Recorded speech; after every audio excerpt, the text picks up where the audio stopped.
Pronto, a partir de agora, oficialmente, nossa aula vai ser iniciada. Aí, à medida que os colegas chegarem, eles vão entrar na sala, tá? Aí vocês só confirmam com os colegas que nós já vamos dar início. Bom, gente, então vamos lá. Na terça-feira, já que hoje é uma exceção, né? Hoje estamos aqui online, tem daqui a pouco uns compromissos, mas a gente tem aula. Na terça-feira, nós comentamos sobre o processo de habilitação, tá? Nós demos início a essa discussão, que foi já na terça-feira, que é o primeiro passo essencial para nós confirmarmos um ato matrimonial propriamente dito, né? Só fazendo esse breve comentário da terça-feira. E aí eu falei para os senhores e para as senhoras que a primeira providência para que as partes possam iniciar o seu percurso na sede matrimonial é vocês apresentarem os documentos, né? Comprova justamente essencial para ambos os interessados cônjuges, né? Eles têm por obrigação apresentar todos aqueles documentos detalhados lá da redação do artigo 1525 que nós comentamos, né? Tem que eventualmente juntar tudo, e não só das partes interessadas, como também das testemunhas, né? E eu falei para os senhores que precisa de duas testemunhas, parentes ou não, tá? Até, obviamente, levando em consideração o grau de parentesco, tá? Aí depois nós comentamos só esse rápido feedback para a gente começar a aula de hoje, né? Falamos também de eventuais sugestões, é possível que haja uma possibilidade de uma fase, no caso aqui da habilitação, via ser suspensa, né? Comentei com vocês que alguém pode impugnar esse pedido de habilitação, e essa redação eu li com vocês lá em sala na terça-feira, que foi o parágrafo único, né? Do 1526. Aí nós comentamos que alguém pode impugnar, e aí a gente tem que levar depois essa discussão para o juiz competente, poder analisar os eventuais pedidos de impugnações de terceiras pessoas, né? E aí eu também comentei que quando o tabelião recebe essas impugnações, ele vai te dar, né, em troca um documento, que é uma espécie de um recibo, né? Uma declaração chamada nota da oposição. Aí nós comentamos que essa nota da oposição, ela pode ser contestada, né, pelos próprios interessados noivos. Eles podem contra-argumentar essa nota da oposição.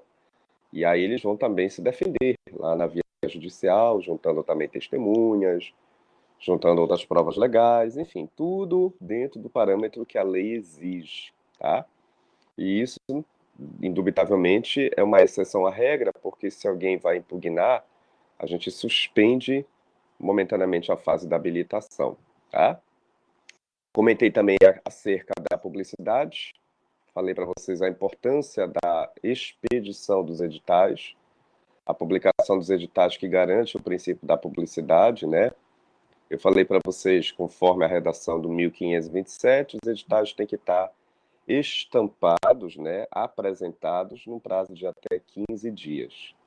Isso eu comentei lá na redação do dispositivo, para que as partes possam, assim, buscar o aparelhamento da tomada do conhecimento do seu ato ali realizado. A publicidade para deixar o efeito erga omnes para a sociedade, todo mundo tomar conhecimento, e realmente aqueles documentos anteriormente, tudo foi entregue de uma forma bem tranquila, transparente, tudo transcorreu sem nenhum problema, tá? Então essa publicidade nós comentamos lá na redação do 1527. Aí eu falei da exceção, caso algum dos interessados, né, esteja vivenciando uma situação excepcional, de repente, por exemplo, a título de ilustração, alguma doença, de repente precisa se ausentar do país, extradição, né?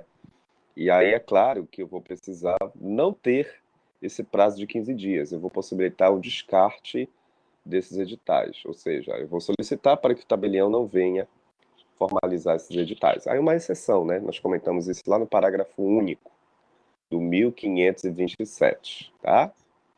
E aí nós fechamos essa primeira fase da habilitação comentando justamente da oferta do certificado de habilitação, conforme reza a redação do artigo 1532, esse certificado, não esqueçam, é o meio probatório essencial para que os interessados, né, realmente eles tenham uma garantia de confirmação de tudo que aquilo foi entregue previamente, com relação aos documentos, com relação à publicidade, tudo ali foi realizado com bom êxito.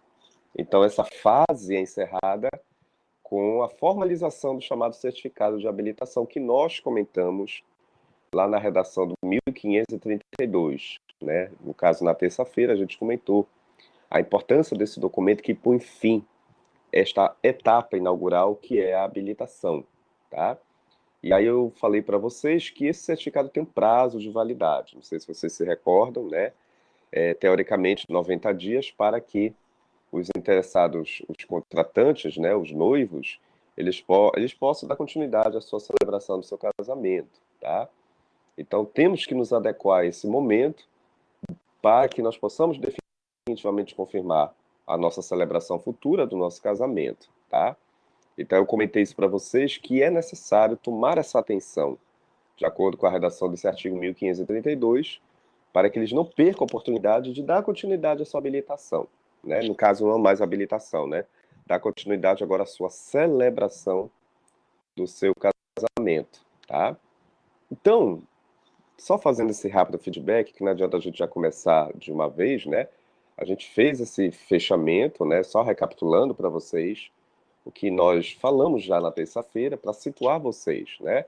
Nós paramos justamente nessa redação da expedição da lavratura do certificado de habilitação, tá? Hoje, para nós darmos continuidade, apesar que é uma aula síncrona, né? Assíncrona, mas a gente está aqui online, né? Mas eu não posso deixar de não falar para vocês a fase da celebração, tá? É a fase da celebração consequência do ato prévio que foi realizado de forma satisfatória. A gente inicia com o momento da celebração a partir do momento que o casal tiver interesse em retornar para, regra geral, o cartório de origem que deu o primeiro pontapé inaugural na tua habilitação propriamente dita, né?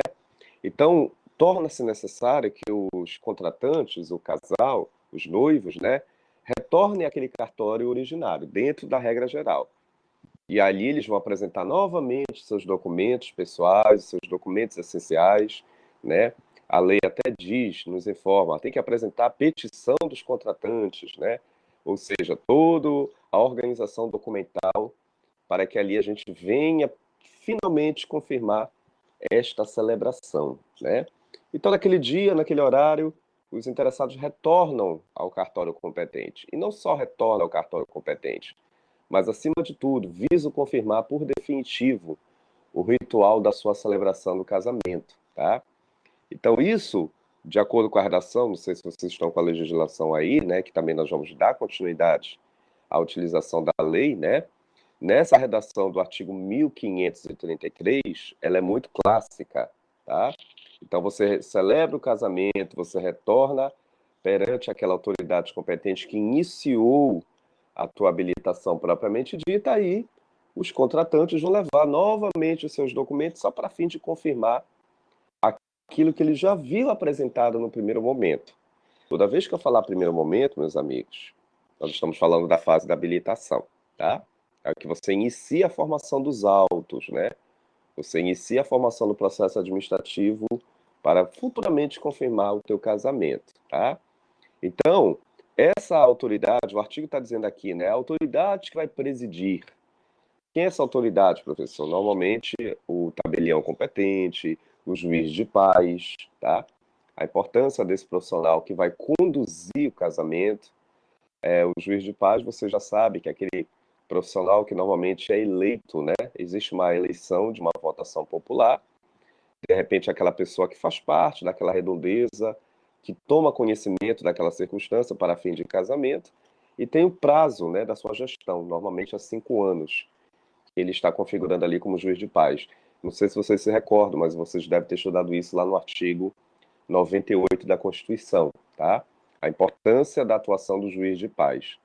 Então, esse profissional, ele vai tomar conhecimento novamente dos documentos, ele recebe o certificado de habilitação, porque quando você retorna ao cartório, você tem que apresentar esse certificado de habilitação, né? quando os noivos, indubitavelmente, vão dar continuidade agora à sua celebração, tudo ali vai ser formalizado, meus amigos. O que que nós queremos agora, professor? Nós queremos agora, finalmente, sacramentar o nosso ritual da celebração. Por isso, a regra geral, a gente precisa voltar ao cartório, né? Qual cartório? Teoricamente, regra geral, aquele mesmo cartório que você iniciou o teu percurso inaugural da tua habilitação, tá? É o cartório fundamental, é o cartório competente que você vai ter a competência para dar esse primeiro pontapé inaugural. E aí, posteriormente, né, meus amigos, você retorna para fechar o ciclo do casamento com a celebração, tá? Então, depois vocês dão uma olhadinha, né, nesse dispositivo do artigo 1533, porque ele fala justamente isso. Ah, os noivos retornam, tem que apresentar suas petições, ou seja, seus documentos, tem que retornar justamente com toda aquela prova burocrática, né, com relação aos documentos que eu já havia informado, e aí, no final, finalmente, o casamento vai ser finalizado, tá?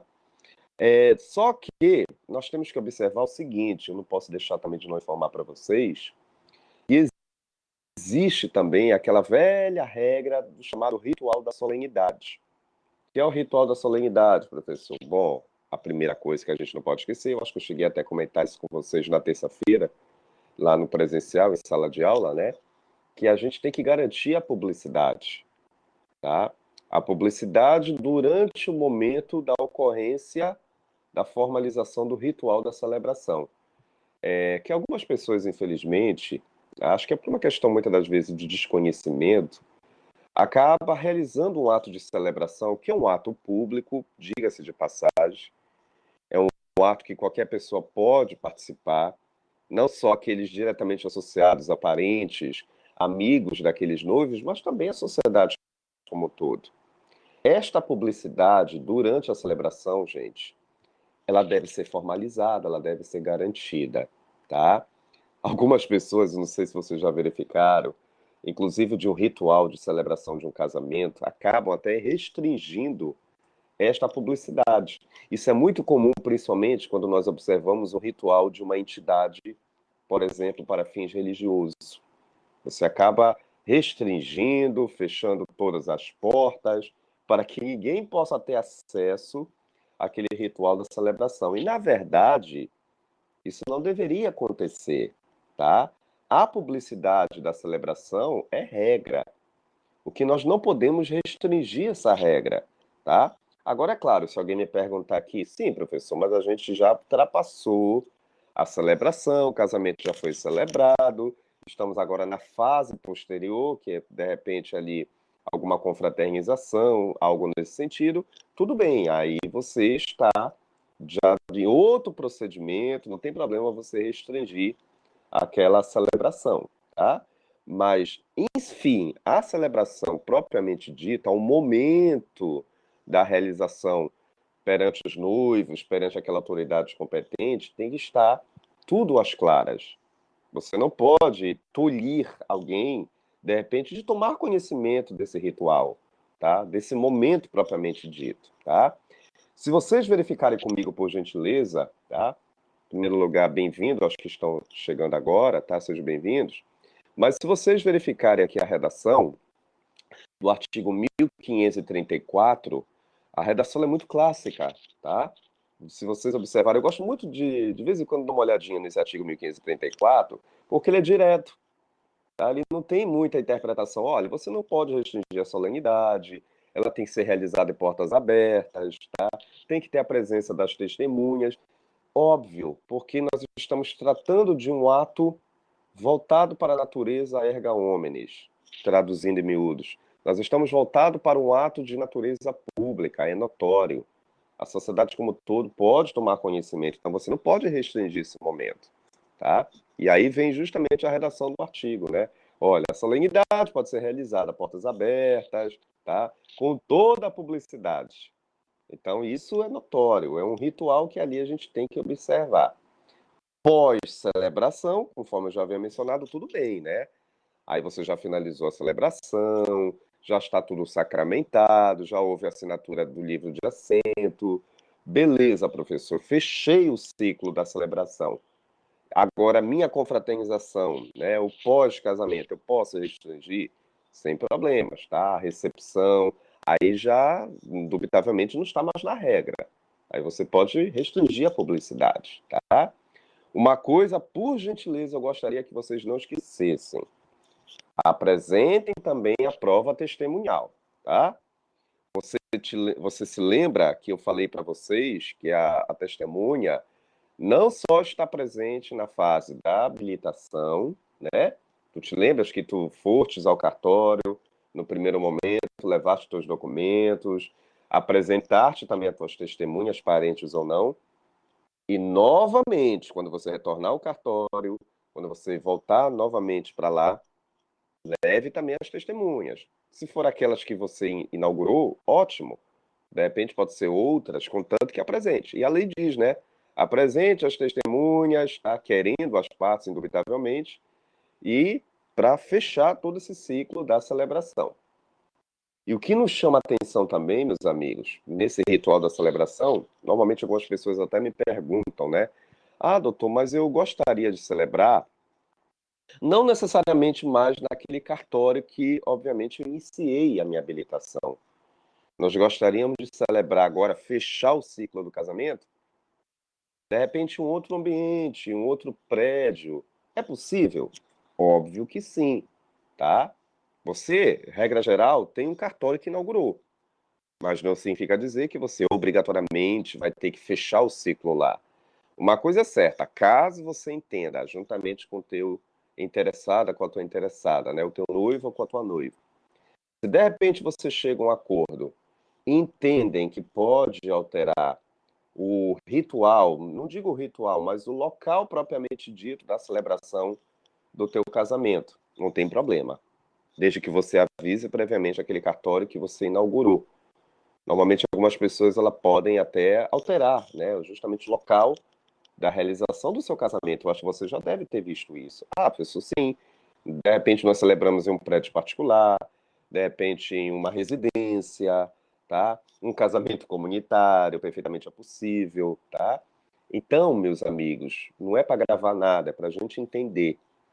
É possível sim eu alterar a questão da ambientação, tá? A lei diz isso daí. Eu posso buscar um prédio público, eu posso buscar um prédio particular, tá? Contanto que eu tenha veracidade de pré-aviso e também, se for o caso, apresente, né? Novas testemunhas para que, obviamente, ali não tenha nenhum problema para fins de informação, tá? Perguntas, Janaína. Professor, mas tem que... Isso, boa pergunta. Essa pergunta é interessante, eu ia falar posteriormente, mas já que você falou, a questão do pagamento é óbvio, né, gente? Porque o pagamento em si é o início da formalização do ato da tua habilitação. Normalmente você inaugura as taxas administrativas cartorárias porque você está dentro da regra da habilitação. Na verdade, verdadeira, você já pagou as taxas de abertura da solicitação da tua habilitação no casamento.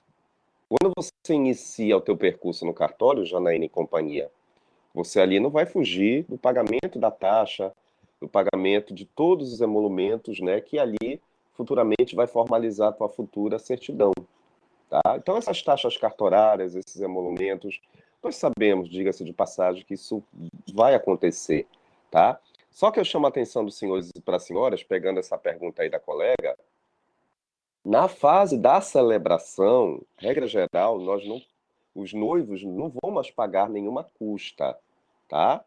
Eles já deram o primeiro pontapé inaugural lá na fase da habilitação. A partir do momento que eu levei os documentos, eu já iniciei toda a formalização do trâmite burocrático, tá? Já iniciei justamente o pagamento dessas taxas. Mas quando você já está nessa nova fase, que é uma consequência da anterior, aí, obviamente, teoricamente, você está isento. No caso da fase da celebração, tá? O compromisso que você já inaugurou para fim de pagamento de taxas e emolumentos foi durante o percurso inaugural da tua habilitação. Ali sim, né? Ali você já inicia toda uma tramitação administrativa, econômica, financeira para com aquele cartório, tá? Então, dentro desse sentido, respondendo à pergunta da colega, o compromisso financeiro, sim, né?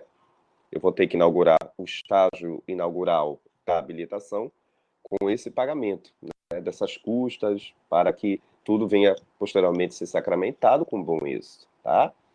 Janaína, novamente, eu digo, além das taxas normais, tem que pagar um plus quando for... Isso, exatamente, boa pergunta, aí é uma exceção. Excelente pergunta, tá?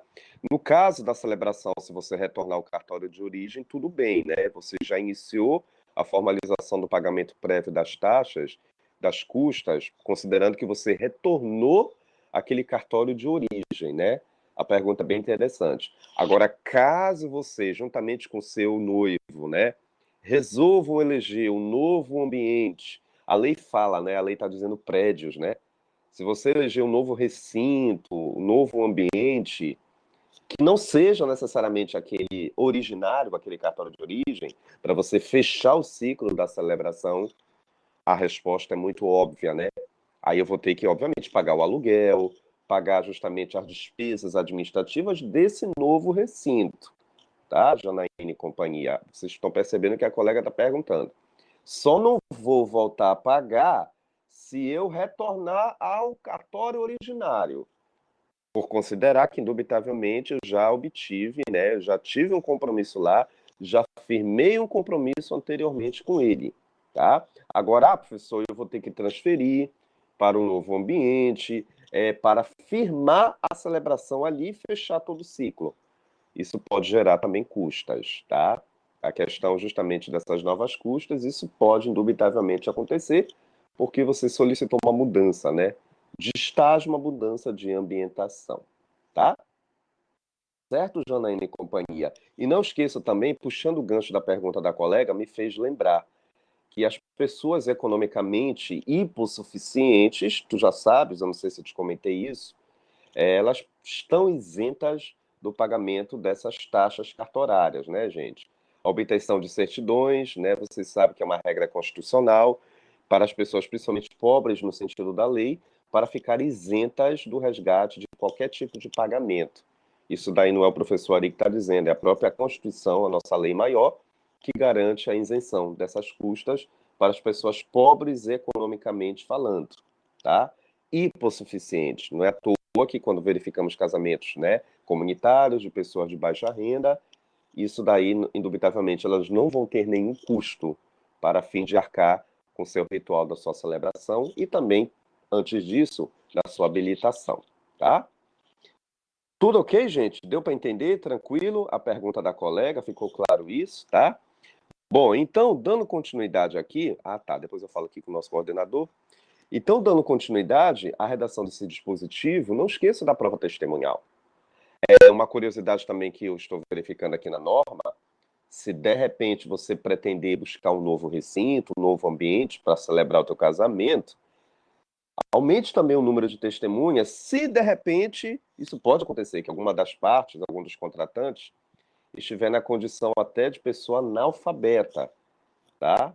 Não é porque a pessoa não sabe ler e escrever que vai ficar tolhida de casar. Pelo contrário, tem que respeitar qualquer pessoa, analfabeta ou não, em prol do princípio da dignidade da pessoa humana, tem direito de firmar seu casamento. Tá? Só tem um detalhe: para as pessoas analfabetas, teoricamente, elas têm direito também de resgatar a sua prova testemunhal e pode, inclusive, levar mais testemunhas, né, para garantir maior segurança jurídica. Tu sabes que, regra geral, tu leva duas testemunhas, e para essas pessoas especificamente, que se encontram nessa condição, nesse contexto, eu posso duplicar. Ao invés de levar duas testemunhas, eu posso levar até quatro testemunhas, tá? Existe até uma redação que depois vocês vão ler, aqui no parágrafo 2º, né, do artigo 1534. A lei é muito clara, né? A pessoa que de repente não sabe ler e escrever, eu estou até observando aqui, você pode duplicar o número de testemunhas, tá? Então, isso é perfeitamente possível, posso alterar o prédio, posso levar o maior quantitativo de testemunhas, que é uma situação excepcional. Por favor, olhando agora aqui para o material, não esqueça, depois que for realizado toda a celebração do casamento, depois que a autoridade competente, no caso o juiz de paz, bater o martelinho, né, confirmar todo aquele ritual, de acordo com a redação que depois vocês vão ver aí do 1535, né, depois de fechar todo o ciclo, né, burocrático, que ali nós temos que confirmar, né? Aí sim, professor, já está na hora dos agora casados, né? Finalmente confirmou a sua veracidade matrimonial. Agora chegou o momento deles assinarem aquele famoso livro de registro do casamento. Você já deve ter visto, né? Aquele livrão, né? Que hoje atualmente já foi substituído, alguns cartórios já substituíram pelo processamento eletrônico, tá? Os dados eletrônicos. Mas tem alguns não, tem alguns que ainda utilizam, a maioria também, diga-se de passagem, utilizam a velha regra. É o chamado livro de assento. É o livro da constatação das informações, né? No final daquele ritual da celebração, vocês já viram, o casal assina, né? Assina o seu nome completo, formaliza o seu número dos seus dados pessoais, do seu RG, do seu CPF, e tu percebes também que as testemunhas assinam, né, queridos? Todos aqueles que estiverem fazendo parte daquele ritual, vai ter o momento oportuno ali também para firmar as suas assinaturas respectivas nesse livro de registro. E aí é claro que vocês querem saber, mas professor, por que esse livro, né? Esse assento? O assento significa dizer uma constatação, né? A formalização de um ritual de assinaturas. A resposta é óbvia, porque você vai precisar averbar o cartorário, indubitavelmente, a pessoa competente, o tabelião, depois que ele obtiver essas informações formalizadas ali nesse registro, ele vai averbar depois em cartório, para que finalmente você vá buscar a tua tão sonhada certidão definitiva do casamento, tá? Tu sabes que a certidão de nascimento, a pessoa que passou a ser casada, vai utilizar agora como documento mais oficial, né? Normalmente a certidão de nascimento ela será arquivada e agora a certidão de casamento oficial será o documento imediatamente mais apropriado para esse momento, tá? Os casados agora vão ser subsidiados desse documento. Então aí é perfeitamente possível, né? Eu vou ter que agora formalizar dentro do livro de assento todos os dados informativos correlacionados aos contratantes, às testemunhas, tudo aquilo de acordo com reza a lei. Depois vocês vão dar uma leitura lá na redação do artigo 1536, que ali faz todo um aparato, né? O que eu preciso apresentar em sede de informações para aquele tabelião, para o juiz de paz, e ao mesmo tempo configurar toda a minha assinatura nesse documento oficial, desse livro de registro, e depois ele será verbado em cartório. Vai surgir ali um número de um livro competente, o número de uma verbação competente, tá? O número de uma série. Tudo vai estar definitivamente formalizado, o número da matrícula, da minha certidão, tá? Então isso fecha por completo o ciclo do casamento, com a formalização do teu assento propriamente dito, tá? Não esqueço também, isso é importante a gente não esquecer, eu tenho que comentar. Vocês devem estar se perguntando, mas professor, e com relação aos menores, né? Isso, teoricamente, a gente está aplicando para a regra dos maiores, mas os menores, a partir do momento que obtiverem autorização para casar, nós vamos discutir isso um pouquinho mais lá na frente, mas aí eu já aproveito o momento também me antecipo com os senhores e com as senhoras. Os menores podem, indubitavelmente, também formalizar o seu casamento, né, gente? Mas eles precisam, claro, né? Você já sabe que uma prévia autorização. E o cartório competente, que vai registrar a certidão definitiva do casamento deles, será considerado o quê? O cartório do próprio domicílio daquele menor, tá? E você sabe que a partir do momento que é confirmado o casamento do menor, o que traz como consequência, gente? Ah, professor, traz como consequência a antecipação da maioridade, tá? Então a lei é bem clara, quando obtiver a autorização dos meus representantes legais para firmar o casamento, é perfeitamente possível, tá? Os menores firmarem, e aí o cartório do domicílio deles que vai ser o competente para sacramentar todo o procedimento, tá? E, mais uma vez, existe uma exceção durante a fase da celebração. Isso que eu queria que vocês não esquecessem, tá? Ainda bem que estão em sala de aula, né? Ou seja, durante o estágio da celebração, pode acontecer que alguma das partes contratantes, algum dos noivos, de repente possa dar ensejo a uma causa, a uma paralisação do ritual propriamente dita. Ou seja, quer dizer o seguinte, durante o andamento do ritual da celebração, algum dos noivos pode dar um ensejo a possibilitar uma suspensão do ritual. É a chamada condição causas suspensivas da celebração do casamento. Não é muito comum, tá? É só para deixar bem claro para vocês que quem dá suspensão do ritual da celebração é uma das partes contratantes. Eu não estou dizendo para vocês que vai ser uma terceira pessoa que vai possibilitar justamente que venha a haver uma paralisação desse ritual. Não. Quem dá ensejo a uma suspensão, isso é uma exceção à regra, indubitavelmente é um dos contratantes, tá? Mas por que isso pode acontecer, gente? Pois é, existe aí uma redação que vocês devem observar juntamente comigo, eu gosto também de vez em quando dar uma observada nessa lei, que é a redação do artigo 1538, uma questão altamente subjetiva de uma das partes, né? De repente, durante o andamento do ritual, há, de repente, algum arrependimento, há, de repente, algum pedido de negação, com base em uma constatação de alguma veracidade, algum meio de prova.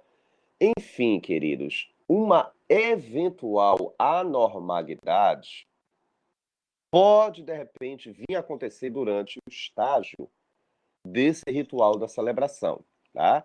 Se isso, de repente, acontecer, professor, caso realmente venha a acontecer, é óbvio que aquela autoridade competente, no caso o juiz de paz, ou de repente algum chefe do cartório, se fizer presente, ele vai ter que momentaneamente suspender o ritual da celebração.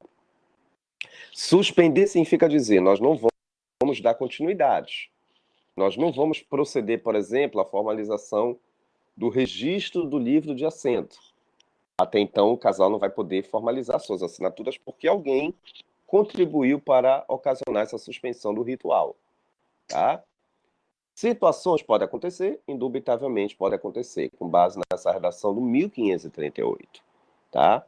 Lembrando que a causa suspensiva somente dá ensejo os próprios contratantes. O que normalmente nós verificamos na prática é que uma terceira pessoa, uma testemunha, pode possibilitar uma suspensão. Não, durante o momento do ritual tem que ser de natureza personalíssima. Somente aquele que está na condição de noivo pode assim suspender. E quais são os motivos, gente? Parece curioso, né? Parece realmente engraçado, mas não é. É uma situação muitas das vezes de foro íntimo do próprio contratante, mas ele pode dar um ensejo, tá? Observa aqui comigo a redação desse 1538, só para a gente não deixar de não observar, né? Olha aí, a celebração ela será imediatamente. Professor, então daqui a alguns minutos vai ser suspensa. Não. Se eu resolver querer paralisar, eu, na condição de noivo, autoridades competentes, juiz de paz, imediatamente, ou qualquer outra autoridade, né? Imediatamente vai suspender esse ritual. Mas por que eu dei ensejo a uma suspensão? Qual é a justificativa? Aí a gente observa aqui a redação propriamente dita. Olha o inciso primeiro. Tá dizendo o seguinte, né? Olha, se de repente o cidadão recusar solenidade, aquelas velhas perguntas do sim, né? E aí, indubitavelmente, a pessoa se recusou a afirmar aquilo que, obviamente, está sendo lhe perguntado. Não é bem diretamente, a gente pode observar, né, que isso não é muito comum, mas pode, de repente, acontecer. O que leva, professor, muitas das vezes é isso, uma questão de foro íntimo, né? Ou muitas das vezes uma situação que ali foi verificada de impedimento matrimonial, tá? Mas é possível isso acontecer durante o ritual, indubitavelmente, tá? Aí o número 2, declarar que esta não é de livre e espontânea vontade. Vocês sabem que normalmente a autoridade competente pergunta, né? Os senhores estão aqui perante livre e espontânea vontade para afirmar, ratificar o compromisso de natureza matrimonial, e eles têm que confirmar isso. Se de repente você negar, aí já é uma situação de suspensão, que vai ocasionar uma paralisação do ritual, tá? O número 3, ele é mais subjetivo ainda, né? A lei ela é muito genérica aí, né? Manifestar-se arrependido, né? É uma situação realmente muito subjetiva. Esse arrependimento precisa depois ser comprovado, tá? Muitas das vezes você vai ter que juntar materialidade, não no exato momento, mas o pós-celebração. Foi até uma vez uma pergunta de uma aluna, nunca me esqueço. Professor, mas esse arrependimento, ele vai ser comprovado? Vai. Tá? O que acontece é que naquele exato momento você deu causa a esse arrependimento. Mas aí a autoridade competente vai olhar para você e vai te dizer, bom, o senhor depois vai precisar comprovar os motivos pelos quais o Senhor solicitou que houvesse essa paralisação desse ritual. E aí tem que comprovar essa natureza, né, desse arrependimento, juntar provas. E aí não vai ser no primeiro momento que nós vamos retomar uma nova futura, se for o caso, celebração. Não. Aí vamos ter que retomar uma discussão em um outro momento. Então isso é perfeitamente possível. E falar em outro momento, esse parágrafo único é perfeitamente possível, né? Por quê? Eu, se de repente resolver querer dar continuidade ao ritual da suspensão, não posso mais fazer isso no mesmo momento. Aí vai ter que se, de novo, inaugurar um novo dia, a autoridade competente vai marcar uma nova data para, se for o caso, retomar o percurso da celebração. Porque naquele dia que eu dei ensejo ao ritual, que eu suspendi, eu não posso mais voltar. Tá? Então, isso é perfeitamente possível, as pessoas podem, de repente, se arrepender, pode, de repente, ter se equivocado durante aquele momento, mas aí tem que também comprovar que isso não é uma coisa assim muito automática, né? Isso precisa da materialidade da comprovação, mas eu não posso retomar a mesma condição no mesmo dia, né? Então, o parágrafo único é muito claro, né? O nubente, por algum motivo, der causa à suspensão, não será admitido a se retratar. O que quer dizer isso? Ah, bom, eu me equivoquei naquela situação, aquele meu arrependimento, aquela minha negação, pensando que fosse realmente essa circunstância, mas na verdade não foi. Eu estou realmente arrependido de ter falado o contrário, né? De ter solicitado uma negatória. Aí a gente pode retomar, no caso a autoridade competente, o juiz de paz ou qualquer outra autoridade celebrante, pode retomar novamente aquela celebração, que foi interrompida, né? Mas aí você retoma em um novo dia, tá? Então, resumo da ópera, vocês percebem que isso é uma situação excepcional, né? Porque nós estamos acostumados a iniciar um ritual de celebração e fechar no mesmo dia, né? No mesmo momento esse ritual, mas nem sempre, tá? Pode ser que algum dos contratantes, algum dos noivos, resolva entender que aquele momento daquele ritual não pode avançar. Existe alguma coisa ali que está irregular, existe alguma coisa ali que precisa ser averiguada, tá? Então eu vou solicitar uma negatória. Eu vou, na verdade, não vou confirmar, né? Eu vou negar aquele momento para que venha a ser investigada aquela situação que para mim está me incomodando. Muitas das vezes a verdade para mim não chegou de imediato, chegou naquele momento sim, naquele momento do ritual da celebração, ou alguns minutos antes, algumas horas antes, e eu não posso avançar enquanto não se descobrir essas eventuais, entre aspas, irregularidades. E aí a autoridade suspende, né, gente? Eu vou suspender enquanto autoridade, temos que analisar e retomar em um outro momento, tá? Fora disso, se tudo transcorrer normalmente, se não tiver havido nenhuma suspensão, finalmente nós vamos ter à nossa disposição futuramente o certificado de definitivo, que é a certidão do casamento. Ah, eu ia até me esquecendo de falar, e agora eu me lembrei, não esqueçam. Professor, vocês devem estar se perguntando como é que a gente resgata essa certidão de casamento? Ah, isso é uma regra muito clássica. Normalmente, a autoridade competente até convida agora os casados, né? Já que nós já fechamos o ritual, para que eles se direcionem depois àquele cartório de origem que formalizou a tua habilitação e vocês vão resgatar lá a sua certidão definitiva de casamento. Teoricamente, dentro de um prazo total de até 90 dias, tá? A lei até fala para nós que depois que você fechar a celebração, a autoridade competente vai te dar uma ressalva, né? Um documento provisório, uma certidão provisória, para que depois você vá naquele cartório definitivo e aí finalmente você resgate a tua certidão definitiva de casamento, tá? Normalmente dentro de um intervalo de 90 dias, a contar justamente do início, né, do fechamento, melhor dizendo, do teu ritual da tua celebração. Então hoje, por exemplo, 16 de setembro, o casal fechou, né? Ele finalizou seu casamento, finalizou com bom êxito a celebração. Então, no final do ritual, a autoridade vai te dar uma certidão provisória, né? Que ali depois você vai direcionar para o cartório competente. Essa certidão, professor, sim, ela tem um prazo. Teoricamente, em 90 dias você tem que resgatar finalmente o teu certificado definitivo, que é a tua certidão definitiva de casamento, tá? Caso você perpasse esse prazo, indubitavelmente você vai poder pagar uma multa administrativa, ou em até situações excepcionais, já pensou retomar tudo novamente?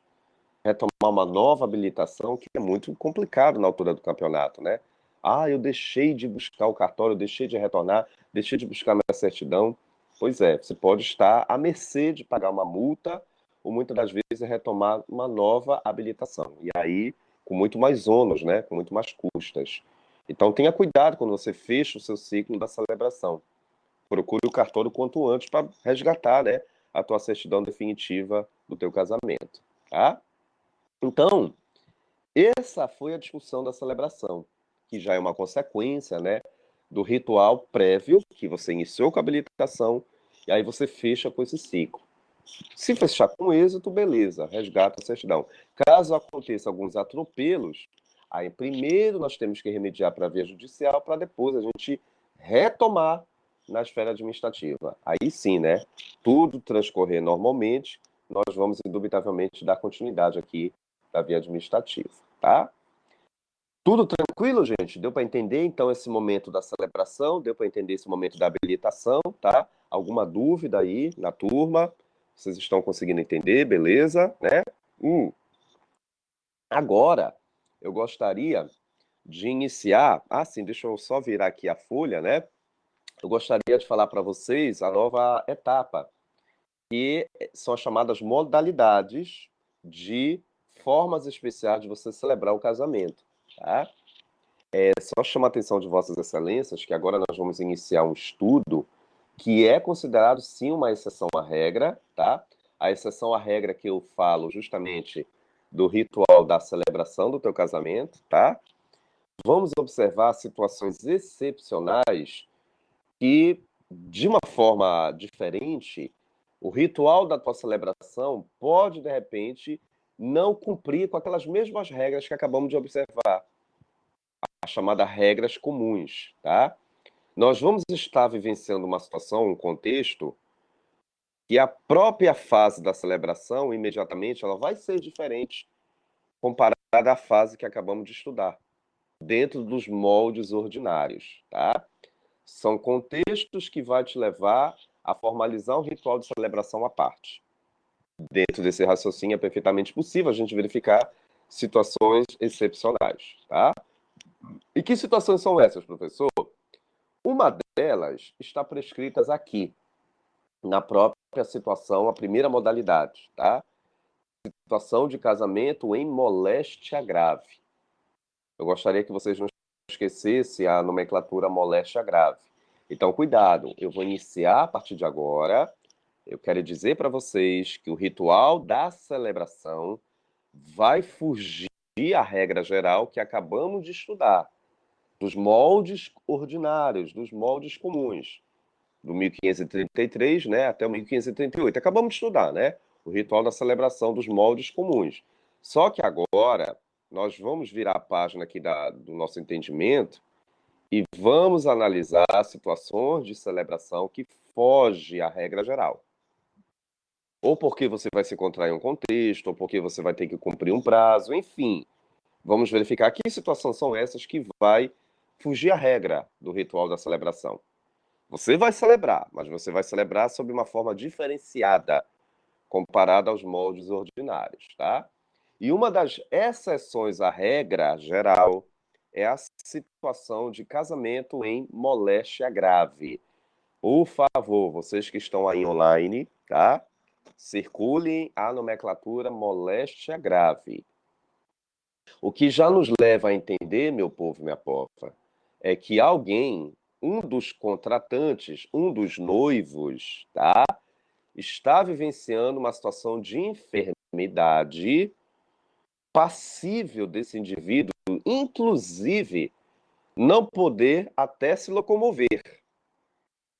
De repente, professor, da etapa da habilitação até esse exato momento do estágio da celebração, de repente, a título exemplificativo, né, a pessoa agravou a sua condição de doença. De repente, aquela sua doença terminal se agravou, a pessoa está internada, muito embora ainda na sua sã consciência, mas a pessoa ela não está apta o suficiente para até se locomover, por exemplo, para retornar naquele cartório de origem e dar andamento ao seu ritual da sua celebração.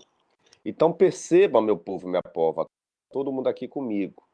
Alguma das partes está cometida de uma doença que infelizmente está se agravando, mas a pessoa tem direito em querer dar continuidade ao seu casamento, óbvio, né? A dignidade da pessoa humana nesse exato momento está falando mais alto, tá? A pessoa quer confirmar definitivamente seu casamento, mas não tem como se locomover até aquele cartório de origem, para dar justamente continuidade ao seu ritual da sua celebração. E aí o que acontece, gente? Se essa pessoa está cometida de alguma doença de natureza grave. Cuidado, a pessoa está cometida de uma doença grave, mas está consciente. Ah, está na UTI. Não necessariamente, ela está internada, tá? Mas ela sabe exatamente da sua veracidade, toma conhecimento da sua interpretação, da sua sã consciência, mas não consegue, de repente, se locomover, tá? E aí, o que acontece nesse caso específico?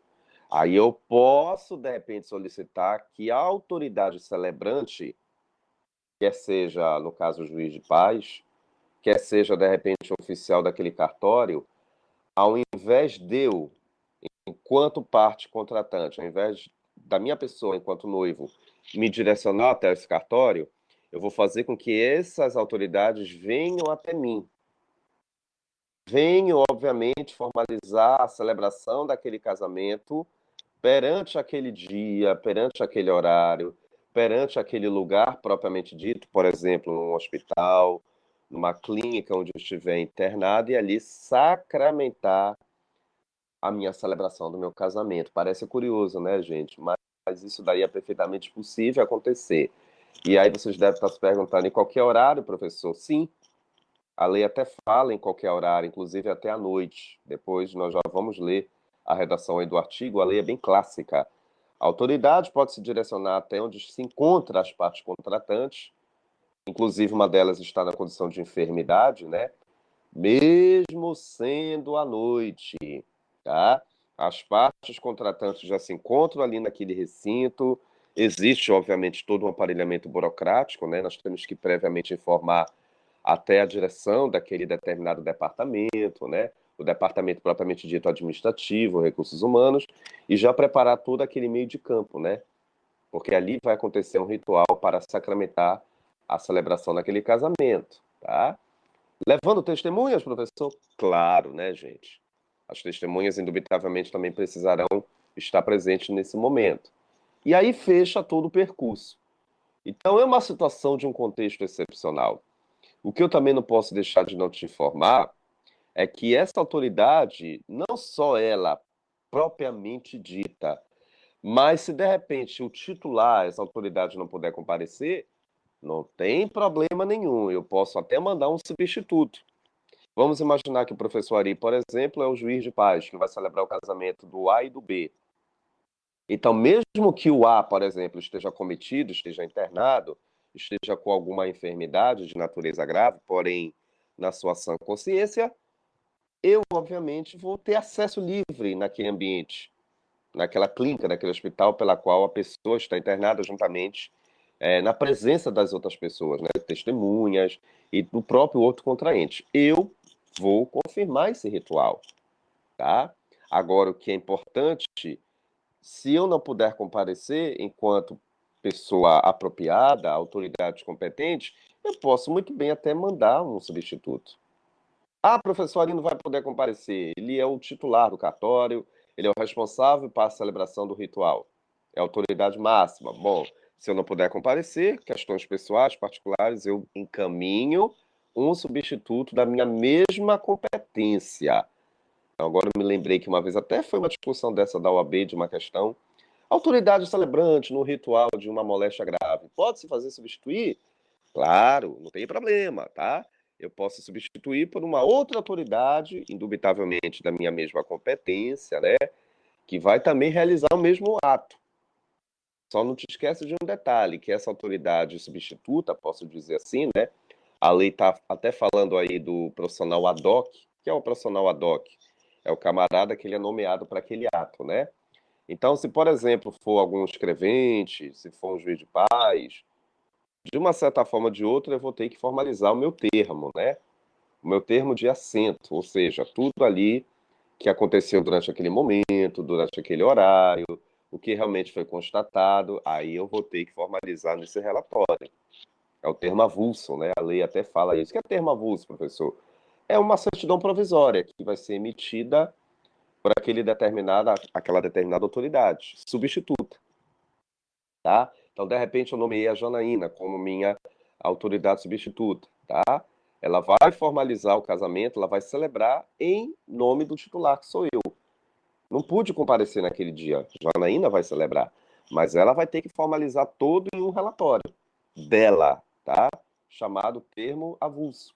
Esse relatório depois vai ser formalizado, encaminhado lá naquele cartório para depois ser ratificado e convertido em um relatório definitivo, que no caso vai ser a certidão definitiva de casamento. Esse termo avulso ele será averbado sim, ele vai ser registrado, tá? Então isso tudo, meus amigos, o que que vocês não podem esquecer? Eu posso, enquanto parte contratante, solicitar que a pessoa, a autoridade, venha até mim, porque eu me encontro nesse contexto de excepcionalidade. Substituto ou não, autoridade máxima ou substituto legal, não sei, professor. Eu não sei quem é que vem confirmar a celebração do meu casamento. Eu só sei que eu tenho o direito de ter esta celebração. E é óbvio que tudo deverá ser registrado. No caso dos substitutos, como já havia falado, formaliza o termo avulso, tá? Ou seja, esse relatório depois vai ser encaminhado ao cartório de origem e aí vai ser convertido. Vai ser averbado para que ali finalmente o casamento venha a ser sacramentado 100%, tá? O que eu estou falando, professor? Sim, tudo que eu estou dizendo, depois agora a gente vai dar uma observada, né? É essa redação aqui do artigo 1539, tá? O artigo 1539 é muito direto. Ele diz para nós que eu posso formalizar um matrimônio se tratando de moléstia grave, não vou ficar tolhido, desde que eu comprove justamente esse contexto excepcional pela qual estou vivenciando. Não basta estar numa condição de moléstia grave. É preciso também que você comprove isso. E é claro, né, com os laudos, com todos os documentos essenciais, tá?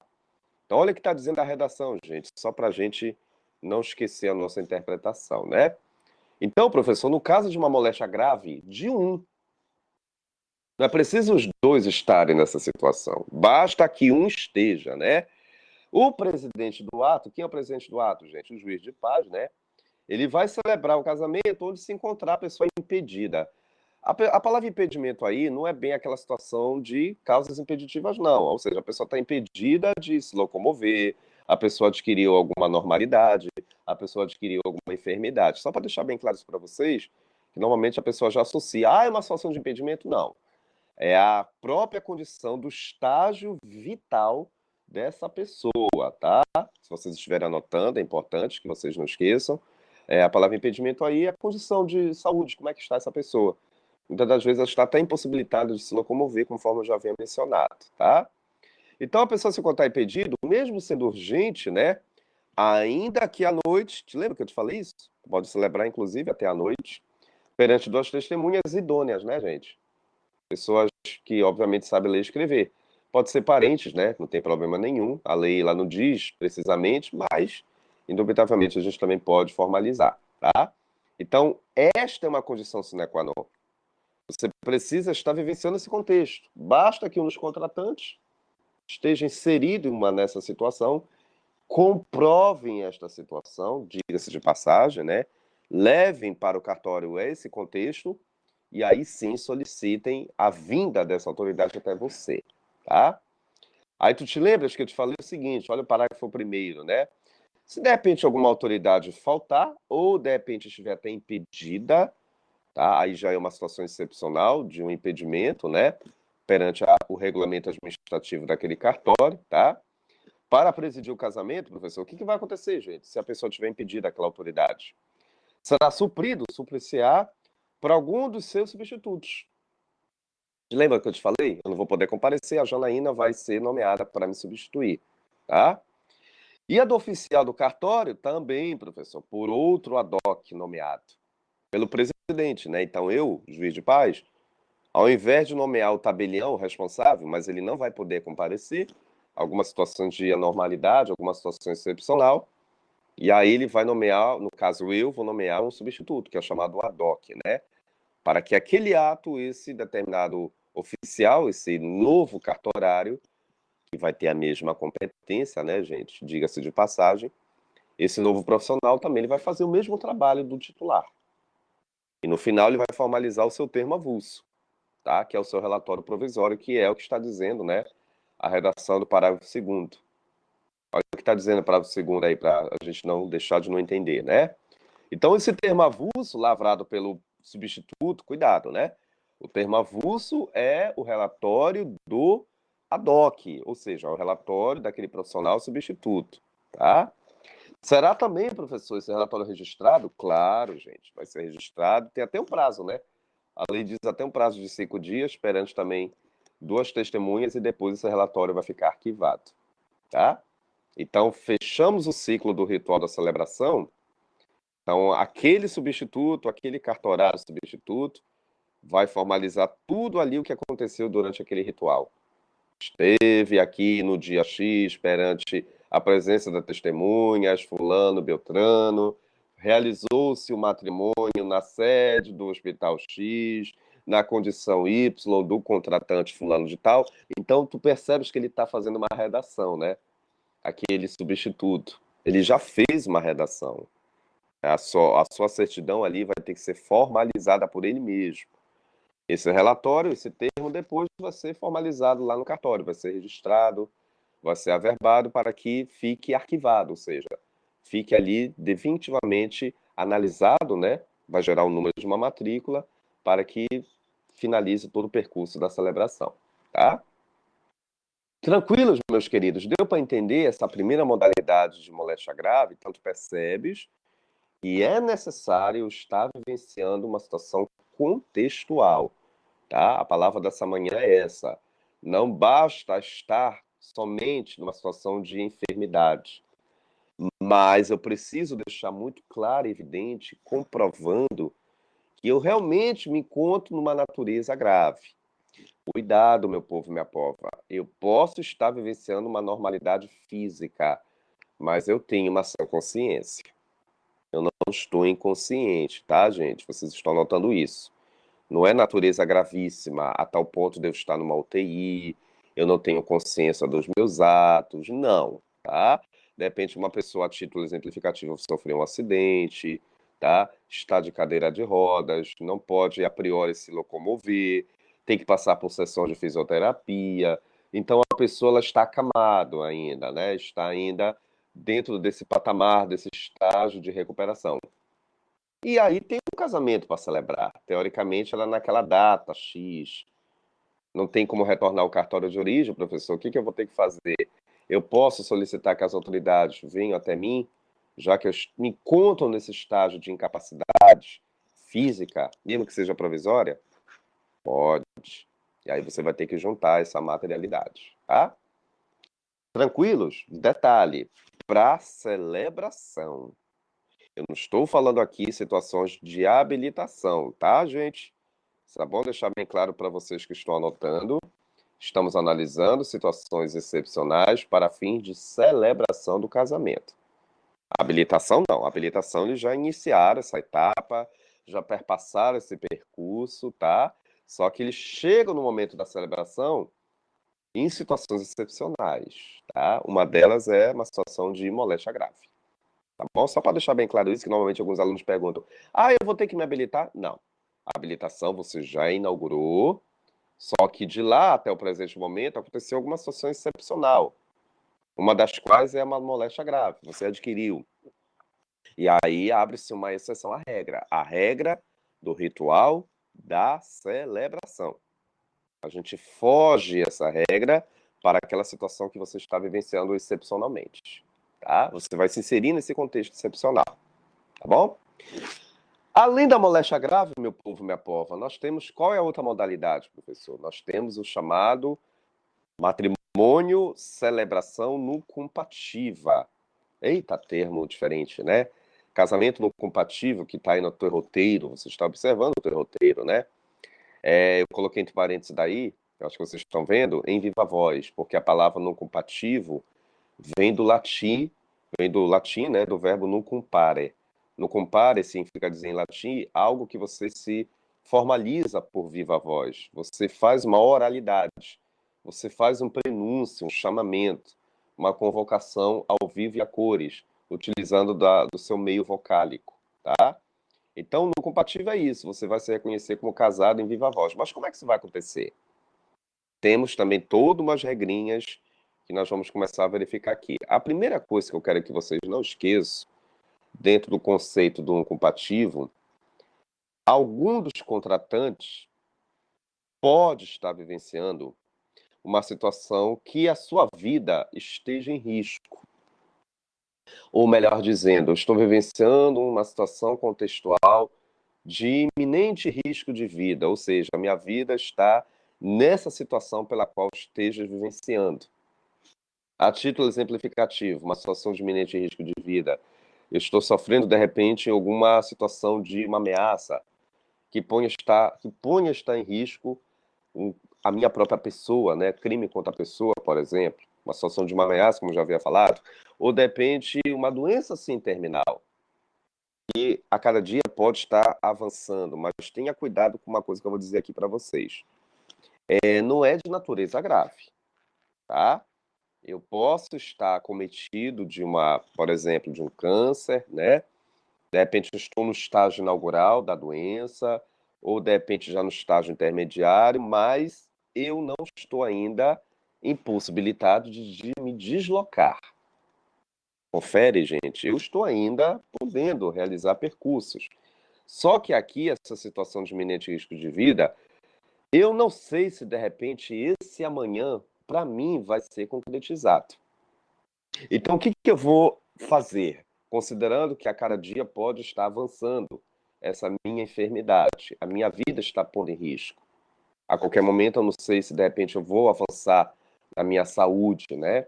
Então, o que que acontece? Esse ritual, ele é da seguinte forma: você vai juntar provas testemunhais, um quantitativo de 6 testemunhas, a lei é bem clara, né?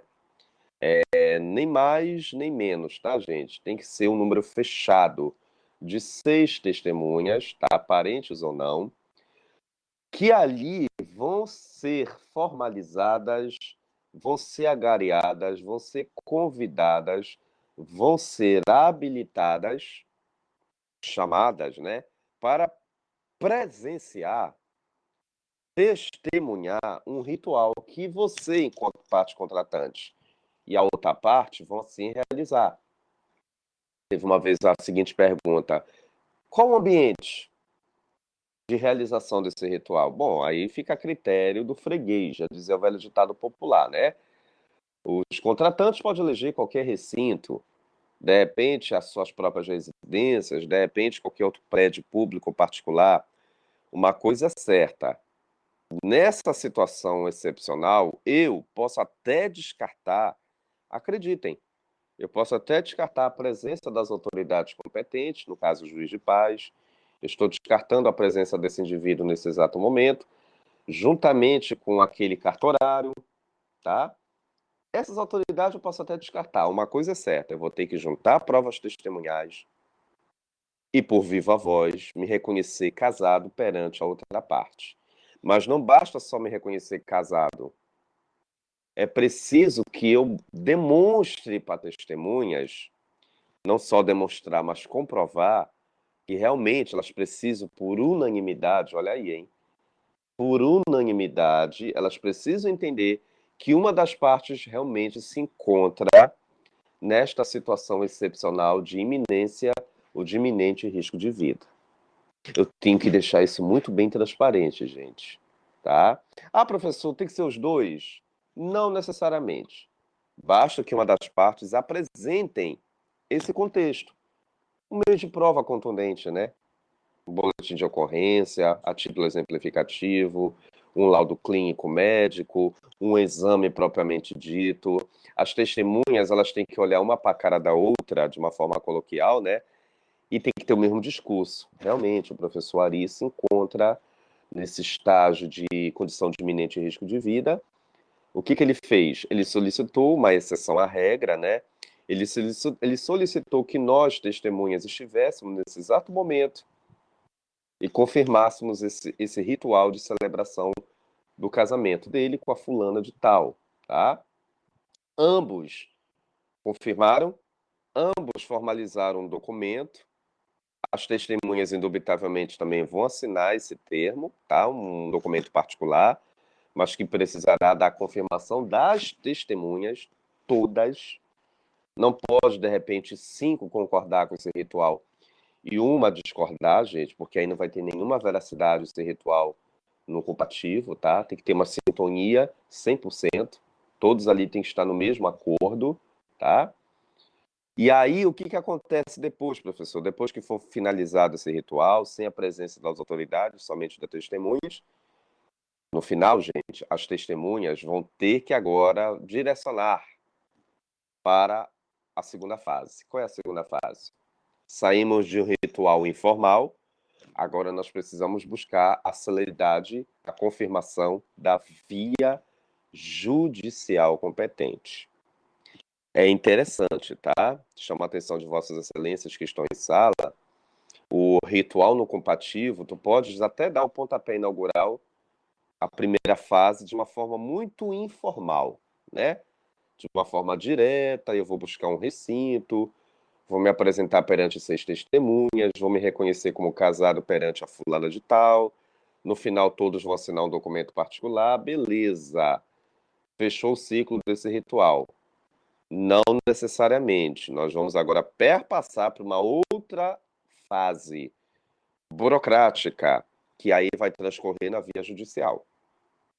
Ou seja, o advogado que de repente vai ser contratado ali, ou a defensoria pública dos interessados, vão ter que agora peticionar para o juiz, informando que as testemunhas estiveram presentes naquele dia, naquele horário, naquele ambiente, testemunhar aquele ritual de casamento por viva voz, testemunhas confirmar a situação de iminente risco de vida de alguma das partes, e é claro que essas testemunhas vão ter que ser convidadas para irem também para a justiça e prestarem os seus devidos esclarecimentos, tá, gente? Então, tu percebes que eu vou ter que cambar, eu vou ter que direcionar para a justiça. O juiz ele vai ter que entrar em cena aí. Primeiro, ele vai ter que ouvir as testemunhas, né?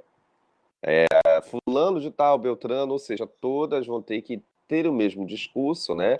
E dizer, não, excelência, realmente nós fomos convocadas, o professor ali realmente estava em situação de iminente risco de vida, ou pelo menos parecia estar, com base nas provas que ele nos apresentou naquele momento, né? Não tinha como dar andamento ao rito ordinário da celebração, então as testemunhas vão ser ouvidas, gente. Elas vão ter que dar o seu parecer para a justiça. Tem até um prazo que normalmente elas vão ser convocadas, normalmente de 10 dias, né? Para que elas emitam suas opiniões lá para a justiça e aí o juiz vai ouvi-las, tá? Depois que o juiz ouvir as testemunhas, o próximo passo é convocar justamente as partes contratantes, tá? Isso que eu estou dizendo para vocês é com base na redação do 1540 e do 1541, tá? Só para desencargo de informação, porque depois que o juiz ouvir as testemunhas, o próximo passo é ele ouvir também os interessados. Óbvio, né? Porque o juiz vai querer saber por que os senhores não se habilitaram nos moldes ordinários, né? Na regra geral, que é a celebração, que vocês já verificaram aqui comigo, né? Lá do 1533 até o 1538. E aí tem que apresentar os meios de prova. O advogado já peticionou, né? Ele já informou justamente uma situação de casamento não culpativo, já apresentou aquela situação de contexto de iminente risco de vida, já apresentou o depoimento das testemunhas, então o juiz vai ter que agora conhecer dessa verdade. Tem que ir a fundo dessas provas, tá? Se a decisão do juiz for satisfatória, beleza, né?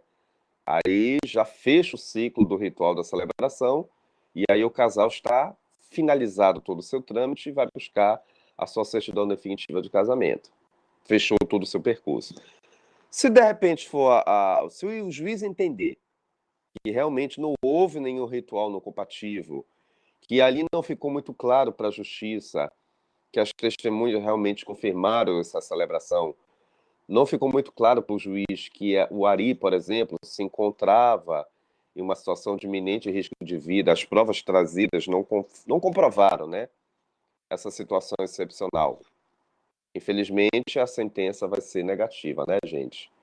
As partes podem até recorrer, tá? Não tem problema nenhum o direito delas recorrer dessa decisão para que façam valer a condição do ritual que foi feito lá no passado.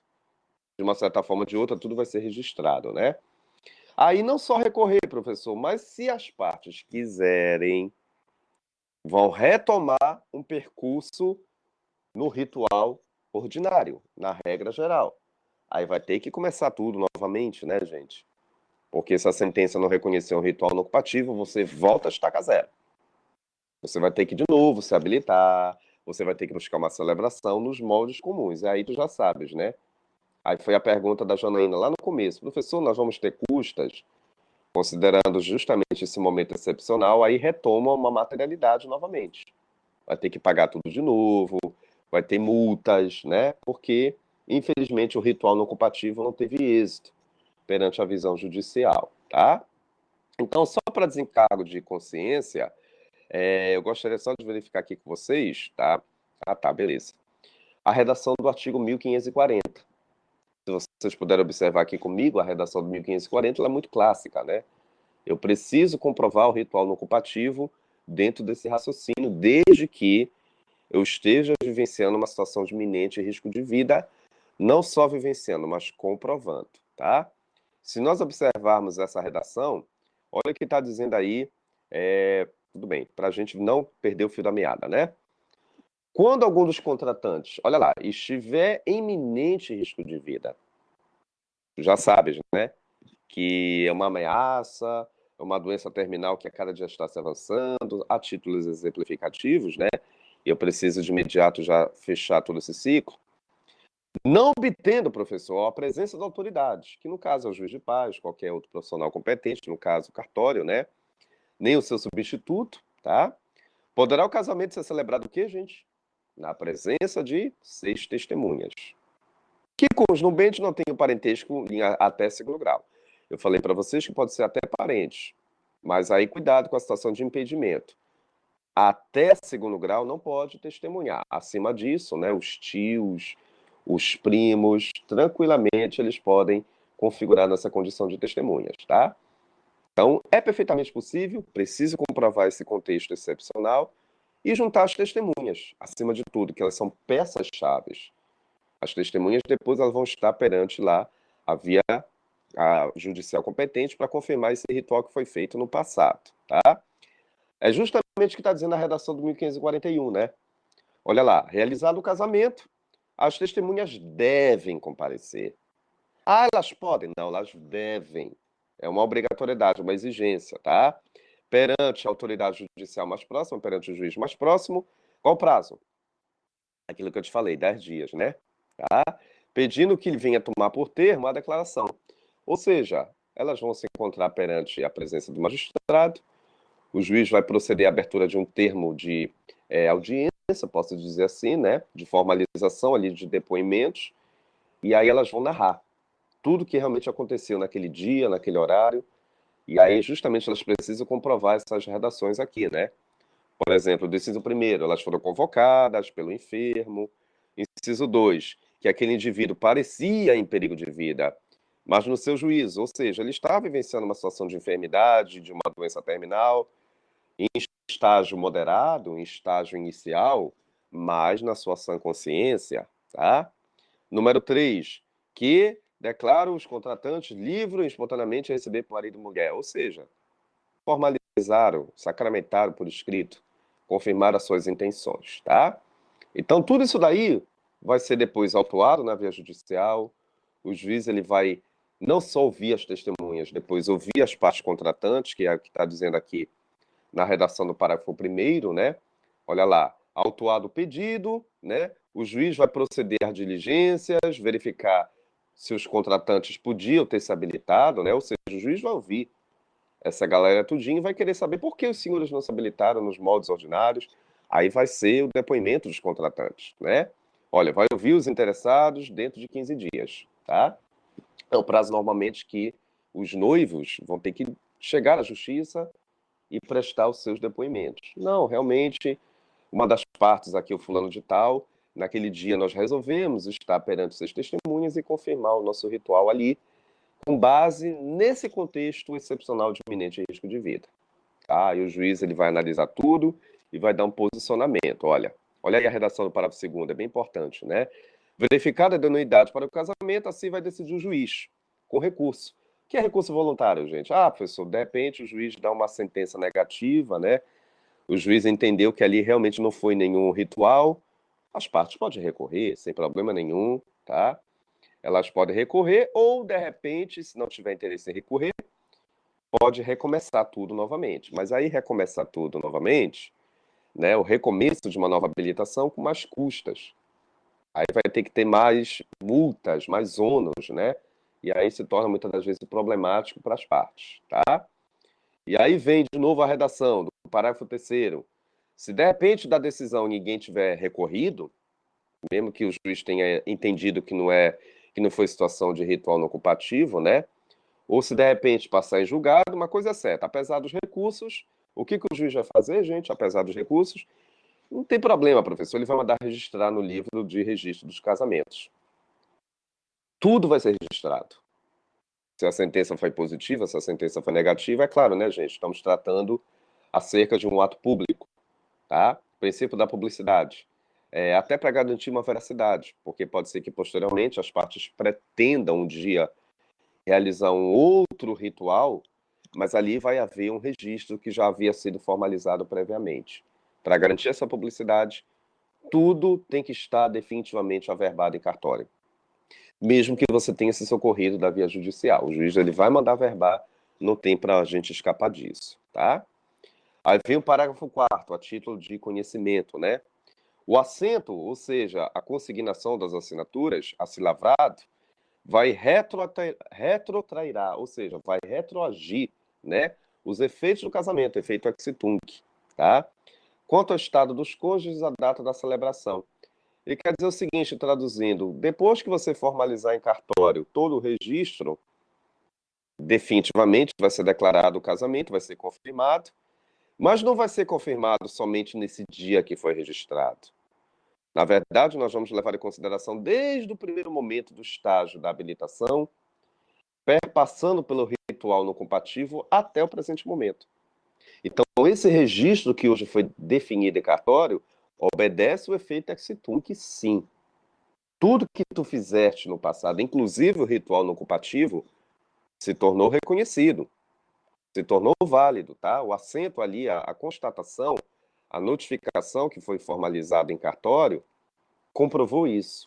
Os atos anteriores, os atos pretéritos, foram ratificados com bom êxito. Então a gente tem que dar o ensejo, né, ao efeito ex tunc, tem que confirmar isso, tá? Finalmente, não podemos esquecer o último parágrafo, né? Olha o que a lei está dizendo. Serão dispensadas a formalidade desse artigo e dos antecedentes, né? Se de repente, por exemplo, o fulano de tal vier a convalescer, puder ratificar o casamento na presença da autoridade do cartório, do oficial do cartório. Traduzindo, né? Vamos supor que eu esteja cometido de alguma enfermidade, mas o meu estágio clínico de repente melhora, tá? Então eu não vou ter mais aquela preocupação de querer me habilitar, de dar continuidade desse ritual não culpativo. Não, eu posso voltar para os moldes ordinários, para a regra lá do 1533 a 1538, perfeitamente é possível. Então essa convalescência também preciso comprovar perante a via judicial. E pode, incrível que pareça, um aluno uma vez me perguntou, pode haver um estágio de melhora do seu quadro clínico durante a audiência, professor? Aliás, durante o percurso do devido processo legal? Pode, tá? Se de repente o meu estágio clínico melhorar, eu tiver uma melhora da minha condição de saúde durante, mesmo que o processo já tenha sido instaurado, do juiz já ter analisado o depoimento das testemunhas, até mesmo o meu depoimento, mas ainda não tenha sacramentado a decisão, tá? O juiz ainda não deu a sua sentença. Mas durante esse intervalo eu obtive uma melhora. Tranquilo, eu posso ingressar com pedido de desistência e solicitar agora minha habilitação daqui para frente no rito ordinário, nos meios ordinários, na forma comum, sem nenhum problema. É o que a lei está nos informando, tá? tá? Vai depender muito do caso concreto, né? Ou eu posso dar continuidade no ritual no compatível, ou de repente eu posso voltar para o ritual comum, que é os meios ordinários. Fica a critério dos interessados, tá? Ficou claro o ritual não compatível, gente? Então, o resumo da ópera é isso. É um ritual que foge à regra, você vai precisar de 6 testemunhas, você vai ter que estar vivenciando uma situação de anormalidade, que ponha em risco a sua própria situação, né? Eu estou numa situação que ali a minha vida pode estar vivenciando já uma normalidade, quer seja uma ameaça de um crime, de repente, eu não sei se eu posso estar contando história numa linguagem coloquial vivo amanhã, então eu preciso correr contra o tempo. Eu vou ter que logo buscar um meio contundente para confirmar o meu ritual de celebração do casamento. Então, no caso aí, já seria juntando provas testemunhais. Mas não basta só juntar. Se apresente a elas nessa condição de iminente risco de vida, comprove. Depois direcione essa discussão para a via judicial. É com base no deferimento da sacramentação do posicionamento do magistrado, que aí sim, que esse ritual vai ser sacramentado, a gente espera que seja, né? Para que o meu casamento, por fim, venha a ser celebrado definitivamente, tá? Então, eu inicio de uma forma informal e fecho o ciclo na via judicial de uma forma formal, tá? Então, perceba que é um ping-pong, né? Informal e fecho no ciclo formal, lá perante a presença do juiz competente. E aí, encerra-se todo esse procedimento, desde que a decisão venha a ser positiva, tá? Além desse ritual no culpativo, se declarar ao vivo e a cores casados perante 6 testemunhas, nós temos uma outra regra, né? Nós temos o chamado casamento por procuração. Aqui também uma outra situação que é comum nós verificarmos no nosso cotidiano. É perfeitamente possível, de repente, a título de exemplo, né? Vamos imaginar o João e Maria querem firmar um casamento, mas infelizmente alguma das partes pode ser que não venha estar presente, se fazer presente naquele ritual. O que vai acontecer? Esse indivíduo, ele pode muito bem firmar um mandato ou uma procuração, outorgando poderes para uma terceira pessoa. De repente, até, se for o caso, até um parente, mas normalmente é muito mais direcionado para um terceiro.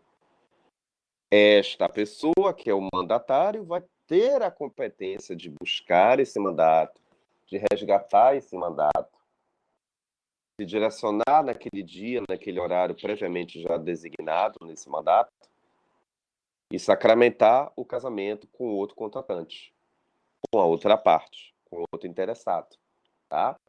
Então, professor, quer dizer o seguinte, o que me leva a formalizar uma procuração? Por que, por exemplo, eu estou escolhendo, a título exemplificativo, por que eu estou escolhendo a Yasmin para ser a minha mandatária, considerando que eu não vou poder comparecer? O que me leva a isso? São situações, muitas das vezes, excepcionais, né? Porque tu sabes que a regra geral, tu acabaste de estudar comigo, tu vais ter que retornar aquele cartório de origem para tu sacramentares, né? Para tu sacramentares o teu ritual da tua celebração, mas pode ser que nesse interim, da data do retorno ao cartório, não necessariamente você vai comparecer, né? Vamos imaginar que uma das partes vai se mostrar impossibilitada de comparecer. E aí o que acontece? Já que eu tenho uma data de retorno, eu posso me substituir por uma mandatária ou mandatário. Aí eu contrato, por exemplo, Yasmin para que seja minha mandatária. Então, no dia designado, ela vai estar com esse mandato, com essa ordem, que é um instrumento particular, tá? E aí eu vou, indubitavelmente, me direcionar e ali sacramentar esse ritual. Tudo bem, isso é a regra, né? A gente sabe disso. Mas tem uma situação aí que é bem diferenciada, que é bem excepcional, posso dizer assim. Vamos imaginar que ela vai se encontrar presente no dia 2 de outubro, com aquele mandato para ratificar a minha intenção, juntamente com a outra parte contratante. Mas só que, mesmo que eu tenha expedido hoje o mandato para ela, a procuração, que é hoje, dia 16, mas vamos imaginar que entre hoje até dia 2 de outubro, eu, professor Ari, resolva voltar atrás e revogar o mandato. que eu já havia estipulado para a Yasmin. Eu posso muito bem revogar aquela procuração, que é um documento particular, entendeu, gente? Eu posso muito bem voltar atrás. E detalhe, o que revoga esse mandato particular que eu dei para a Yasmin? É um mandato público, né? Aí eu vou ter que buscar o cartório, vou ter que formalizar uma escritura pública, tá? De revogação de mandato, porque a lei é muito clara. Qualquer documento particular ele é revogado por um documento público. Então, por mais que eu tenha firmado uma procuração com Yasmin, tenha estipulado para ela uma procuração particular, mas de repente eu volte atrás e resolva revogar, eu posso revogar. Mas aí eu vou revogar com agora um documento público, tá? Aí eu vou no cartório, firmo uma procuração pública para fim de revogar aquela procuração particular que eu firmei com Yasmin, tá? Beleza. E aí a pergunta que não quer calar, o senhor está dizendo que entre hoje até dia 2 de outubro, o senhor vai revogar aquela procuração particular com uma procuração pública em cartório. Beleza, isso aí eu entendi. Mas eu quero saber se a Yasmin precisa saber, olha lá, eu quero saber se a Yasmin precisa saber se essa revogação vai chegar até ela. Não, tá? Tá até depois prescrito aí numa redação desse dispositivo, depois nós já vamos ver. Eu posso revogar o mandato sem haver a necessidade da Yasmin tomar conhecimento acerca dessa revogação desse mandato. Não sei se vocês estão me fazendo entender. Então, se amanhã, dia 17, amanhã é 17, né? Vamos imaginar que hoje eu dei uma procuração para ela, mas amanhã eu volto atrás na minha intenção. Vá buscar aquele cartório competente de nota, de registro civil. Firma uma procuração pública de revogação daquele mandato. Eu posso fazer isso, sem a Yasmin saber, tá? Agora, cuidado, vocês devem estar pensando, bom, se o senhor revogou o mandato, significa dizer que o senhor vai se fazer presente naquele dia, naquele horário, ou seja, no dia 2 de outubro. Ou, de repente, até antes disso. Pode ser que até eu antecipe a minha ida ao cartório e sacramente o casamento. É possível, tá? Uma coisa eu te garanto. Normalmente, isso acontece muito quando as pessoas resolvem antecipar a celebração do casamento. Eu revoguei com essa intenção. Eu revoguei porque eu estou vivenciando uma situação excepcional, eu preciso logo revogar esse mandato. Eu revoguei de fato essa procuração. Eu me antecipei aquele prazo do dia 2. Resolvi já celebrar o casamento, muitas das vezes até com outro contratante. Ou de repente por mim mesmo, eu já dei início ao meu ritual propriamente dito. Uma coisa, gente, a gente não pode esquecer. Se de repente o casamento já tivesse sido celebrado de uma forma antecipada, que eu já revoguei o mandato, né? Nem preciso o mandatário saber da revogação. Mas o mandatário, que no caso aqui do nosso exemplo, a Yasmin, né? Ela vai pelo menos precisar saber que o casamento foi celebrado. Porque tu já imaginaste, pensa comigo aqui, galera. Tu já imaginaste a Yasmin no dia 2 de outubro chegar lá no cartório com a sua humilde procuração, pensando, né? Ela tá de boa fé, né, gente? Para confirmar aquele ritual da celebração do casamento. E para sua surpresa, o cartorário informa: não, mas o professor Ari já revogou o mandato, o professor Ari já até sacramentou o ritual da celebração do casamento, de repente com a outra contratante. Pode ser que até ela saiba disso, né? Já juntamente comigo compactuou, né? Já confirmamos o ritual da celebração, mas pode ser que não, né? Pode ser que de repente até ela nem saiba. De repente a mandatária Yasmin vai junto com a minha noiva no dia, lá no dia 2 de outubro. Por que, professor? Muitas das vezes a outra parte não sabe. São aquelas situações que a gente ainda não convive, né? A gente mora ainda em ambientes separados, não existe ainda uma coabitação, tá? E existe esse desaviso, tá? Então, pode ser que a outra parte até saiba, fica até espantado, espantada, né? Foi pego de surpresa, mas principalmente o problema aí é mais para o mandatário, porque o mandatário foi otorgado um poder para ele realizar uma obrigação de fazer, que era confirmar meu casamento. Agora, se eu, enquanto mandante, me antecipei, revoguei o mandato, não avisei a minha mandatária, tudo bem, eu posso até ter revogado, mas não é preciso ter avisado. Mas pelo menos eu tinha que ter avisado, né, gente, a minha boa-fé para confirmar a celebração que foi feita. Porque se eu não tiver feito a mandatária, no caso ela pode se sentir prejudicada. por alguns motivos, né? Principalmente prejuízo material. Vamos imaginar que ela mora em um outro município, teve gastos de passagem, gastos de deslocamento. Então, ela pode solicitar uma reparação, sim, de um dano material e até mesmo moral, né?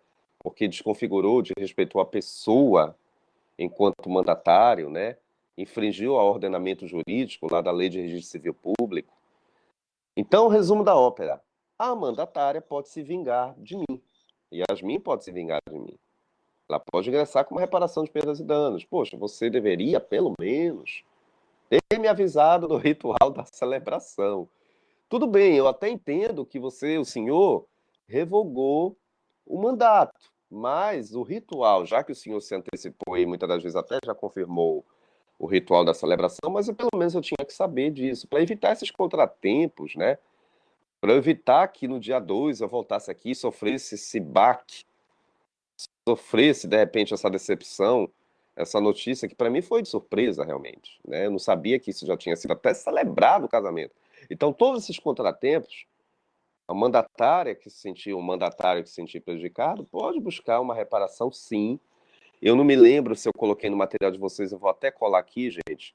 Ah, eu coloquei, né? A súmula 37 do STJ, tá? Depois vocês leiam a súmula 37 do STJ, que é a velha regra da responsabilização do mandante. Ele vai ser responsabilizado não só civilmente, com danos morais, né, administrativamente, sem sombra de dúvida, né? Porque ocorreu esse desfecho, essa falta de compromisso perante a própria mandatária. Então, isso é perfeitamente possível, essas responsabilizações materiais e responsabilizações de natureza moral, tá? Então, é o que nós verificamos na prática. Posso dar uma procuração, posso revogar a procuração, mas eu tenho que ter a boa-fé, pelo menos para avisar a minha mandatária, o meu mandatário, pelo menos daquele ritual que foi feito em sede de celebração. Pelo menos isso eu tenho que estar com a minha consciência tranquila, que muitas das vezes venhamos, né, gente?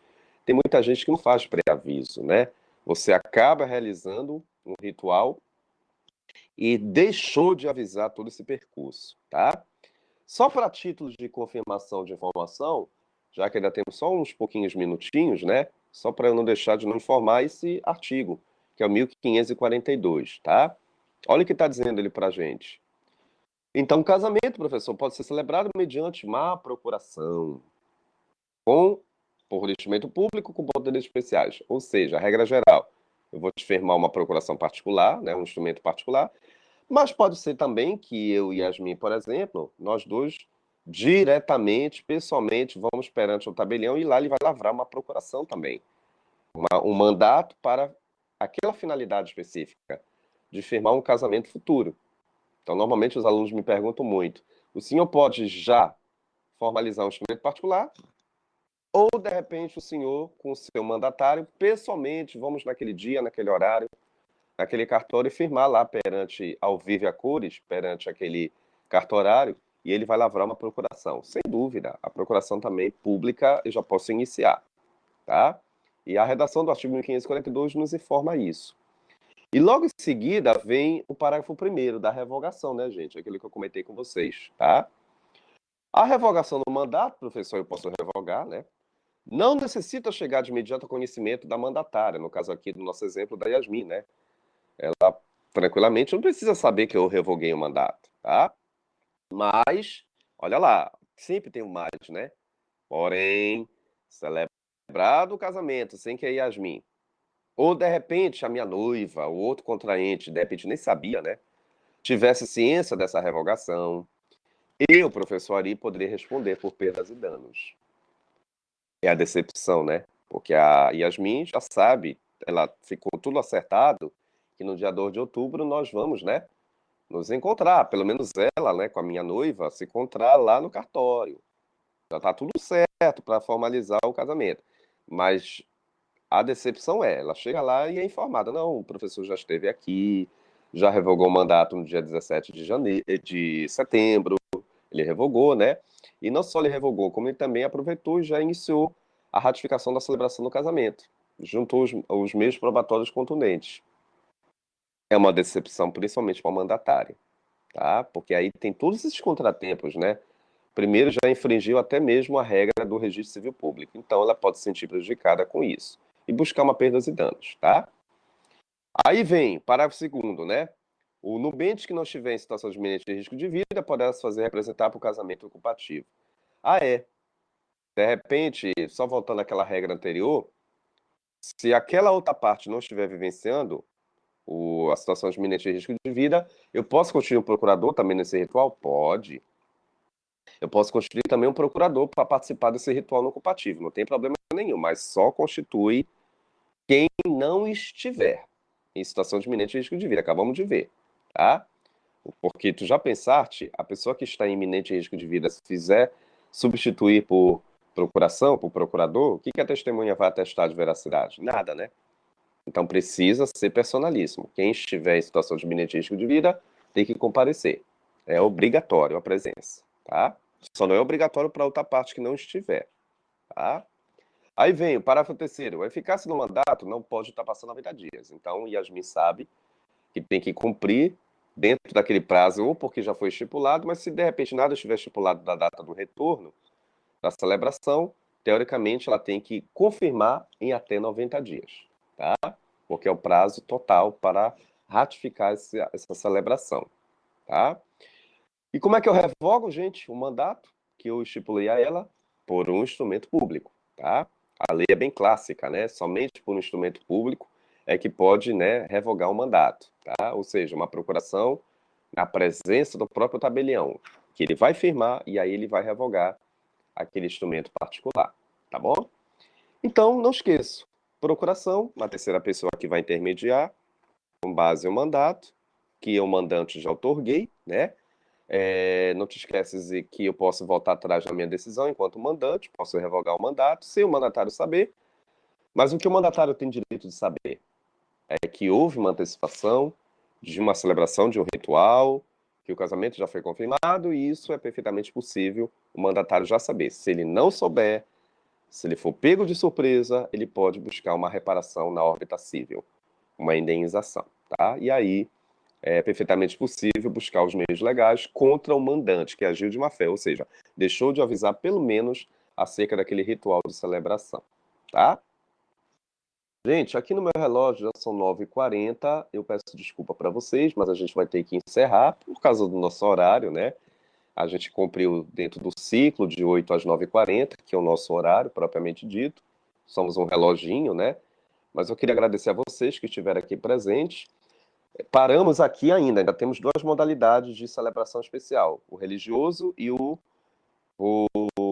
autoridade consular. Não vai dar tempo de falar agora, por causa do horário, né? Mas próxima semana a gente retoma para o presencial e eu vou ver se amanhã eu já coloco aqui na plataforma a postagem desse vídeo, que eu vou salvar no canal do YouTube e aí eu posto aqui para vocês, tá? Desde já, muito obrigado a todos que compareceram, avisa os colegas pela aula que foi hoje, tá? E na outra semana a gente retoma lá o presencial. Aquelas pessoas que, obviamente, puderem comparecer. Os que estiverem online, permaneçam, tá bom? Meu muito obrigado a todos e estudem civil. Ah, eu vou estudar só para a prova. Não, estude agora, que quem avisa amigo é, tá bom? Um abraço, gente. Muito obrigado a todos. A nossa aula encerra e até terça-feira que vem.